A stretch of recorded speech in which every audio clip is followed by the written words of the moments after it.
everybody, it's Janae Canis. Welcome back to Lectin-Free Solutions.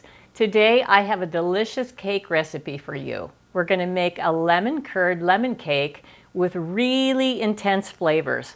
It's a fairly low carb and I think you're really going to like this one. First, what we're going to do is go through the ingredient list for the dry ingredients and we'll mix them together in this container. And then of course all of the ingredients will be listed below the video, so you can check. You don't have to write it down. You can just check it later. Okay, so we're going to start off with 2 cups of coconut flour. We have 1 cup of sweetener, which is a combination of half allulose, non-GMO allulose, and Bocha Sweet. And then we have 3/4 teaspoon of salt, a teaspoon of xanthan, and 2 tablespoons of baking powder. Now the baking powder, I wanted to mention to you that I use Gold Bombs. It is a aluminum-free baking powder, which is important, but the other reason that I use it is because it has no cornstarch in it. They use potato starch instead, so you don't get that gluten-like reaction that you can easily get from corn. So many of us have really high sensitivity to corn lectins, and this is a sneaky place for it to hide. Okay, so what I'm going to do is just whisk all of these dry ingredients together, and then we will, in this larger bowl, we are going to do the wet ingredients. Let's set this aside for a minute. And what we have here, this is going to seem like an awful lot, but I actually have 1 cup of fresh lemon juice. Now, if you don't like a real intense lemon flavor, what you can do is reduce that by half, and you can substitute with another liquid. You can use more coconut milk. You could actually use water. You could use almond milk. Whatever it is that you like to reduce that intensity. We like it this way, but you might not. So anyway, that's an option for you. Then I've got 1.5 cups of coconut milk, full fat.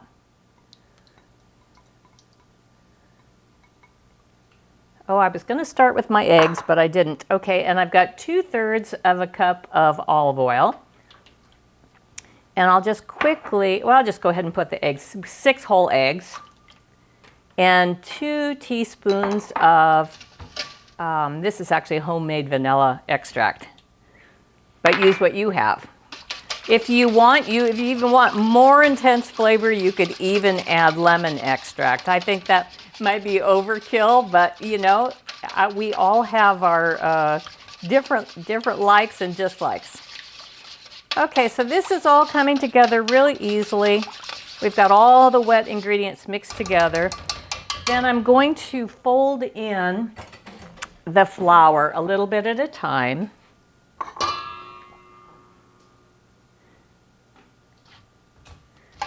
I haven't made a video for a little while, so you guys will have to bear with me if I flub up.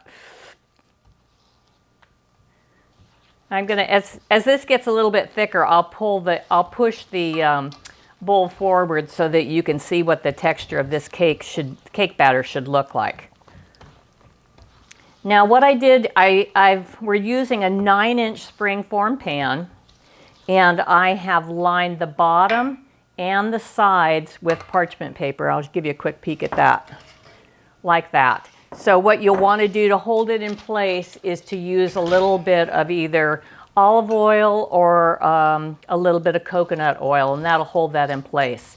This cake has a tendency to brown real easily. So it is going to bake at 350 degrees for about 40 minutes. But what I like to do is at the halfway point, I like to reduce it down to 325. And then it doesn't get as brown. These compliant sweeteners have a tendency to get much browner than sugar does, so you have to kind of adjust your temperature. Okay, so what we have is a texture that looks like this. It's not real runny, but it's not too thick. So what we're going to do is just, you'll be able to see better as I put it in here. You just spoon it in.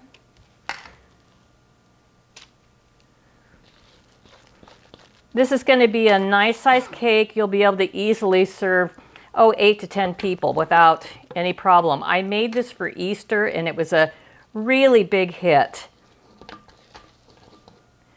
Okay, we're just about there with all, I don't want to miss any of these good ingredients here. Okay, then we'll just level that out, put it in the oven for 350, and we'll change the temperature at 20 minutes, and then I'll get this in the oven, then we'll start to make the curd. Okay, we're ready to make the lemon curd, and as I mentioned, this is an unusual recipe. It doesn't have any eggs and it doesn't have any butter in it. It doesn't take but about 5 to 7 minutes to make. So I'm using 1/2 cup of Bocha Sweet. We're going to start with that. Get that all in the pan. As strange as it seems, I have 1/4 teaspoon of turmeric. And since we have no eggs, the turmeric it's not going to give any flavor, but it's going to give the yellow color for the eggs so that our curd will be nice and yellow. All right, so after we get those mixed together, we're going to add 1/2 cup of lemon juice. And we're going to turn the heat on low and just start mixing those together so that the granules of the Bocha Sweet start to dissolve, and it doesn't take very long. This is the funniest little recipe. I really never thought that it would work, as what we're going to use for fat is actually 1/3 cup of full fat coconut milk.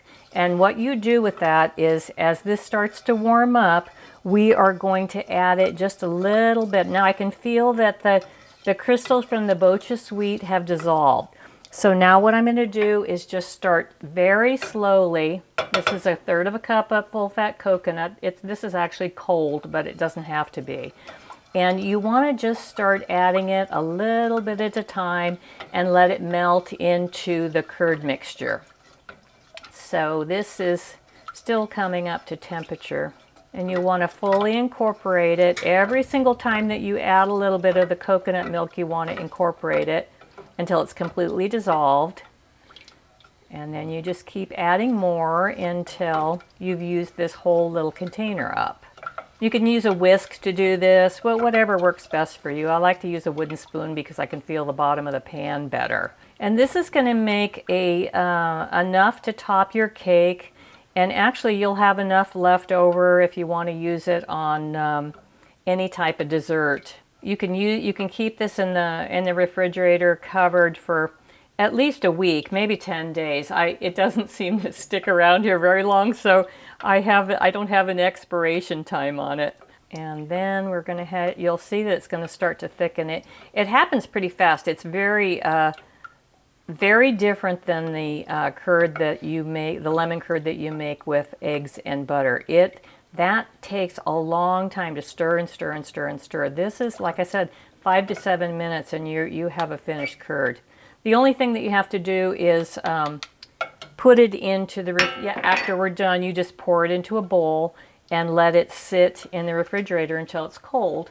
And the same thing with the cake. You're going to want to cool it completely in the refrigerator overnight and then put the cold curd on it. Okay, we're on a medium heat. Turn that up just a tiny little bit. You'll think that nothing is happening, and then all of a sudden it starts to go. And you have to remember that after it starts to, you don't want to get it to a fully thickened state because it will thicken more as it cools. It's just like making lemon meringue, similar. You can see we're starting to get a few little threads down in here, so it's starting to thicken. Here we go. I'm going to turn that down just a tiny bit. And you can see the color is starting to change. And that's going to be it. I'm going to use that's it. We're going to pull that off the heat now. And that curd is completely done. So now what I'll do is I'll pour it into a bowl. We'll put that in the refrigerator and it'll be ready in a few hours to put on our cake. Okay, we're back with a cooled cake and a batch of cooled curd, lemon curd. So now what we're going to do is just put this on the top of this cake. The other thing that you can do if you don't want to put this on top of your cake is you can just serve it with a little dollop on top of your cake. Maybe you want to serve it with some strawberries and you don't want to have the lemons, so you can keep the curd to the side. But I'm going to go ahead and use this whole batch of curd on this cake. And then after we get it all frosted with it, we are going to cut it and see just how nice it is inside. As you can see on the sides, this cake, it's a little bit golden, so you really have to keep your eye on the temperature so you don't burn this cake. All right, that looks pretty good to me, and it looks delicious. I'm anxious to have a bite. Luna is whining down here below me. She thinks she should have a piece of this, but I don't think that's going to happen. First of all, Bocha Sweet isn't good for dogs, so that's a perfect reason why not. Hey, come on out of there. It's a little cold. There we go.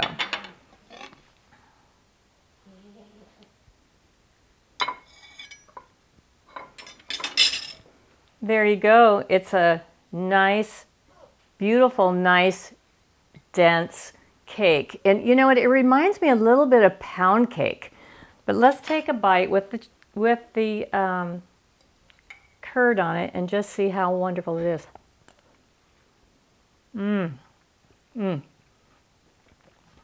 It's really moist, and it's really dense, and it's really lemony. I hope you give this a try. It's a yummy one. Thanks for stopping by.